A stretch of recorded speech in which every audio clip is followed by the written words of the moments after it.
Trumpųjų maisto grandinių dėka galime džiaugti šviežiu, sveiku ir sezoniniu maistu, pagamintų su rūpesčiu ir meile. Žinant, iš kur atkeliauja maistas ant mūsų stalo, susipažįstant su vietiniais ūkininkais ir gamintojais, auga pasitikėjimas ir stiprėja tarpusavio bendruomeniniai ryšiai. Geroji patirtis Kinderio limuzinai. Esame Mindaugo Kinderio limuzinų ūkyje. Ūkininkas Mindaugas Kinderis ir UAB Kinderio limuzinai dalyvauja trumpųjų tiekimo grandinių paramos programoje. Programos gyvenimo metu gavome paramą, kurios dėka įrengėme mažą pajėgumą skerdyklą ir produkcijos išpjaustymą cechą. Todėl galime vartotojai pasiūlyti pačios aukščiausios kokybės jautieną.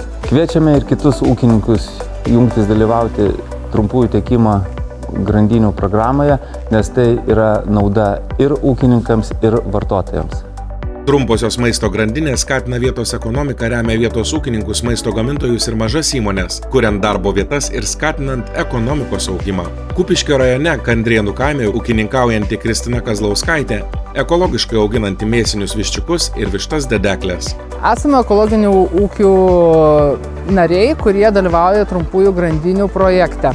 Prieš 3 metų pradėjome auginti produkciją skirtą galutiniam vartojimui, tai yra tiekti vištieną, kiaušinius, daržovės. Sužinojome apie Žemės ūkio ministerijos paramą trumpųjų grandinių projektams ir joje sudalyvavome.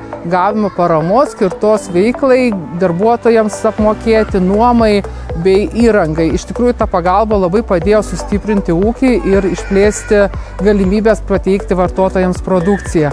Skatinu visus ūkininkus, kurie gamina produkciją skirtą vartojimui ir daržovės, ir mėsą, ir kitus produktus sudalyvauti šioje programoje, nes tai paskatins greitesnį ir efektyvesnį ūkio valdymą ir sutrumpins kelią iki vartotojo.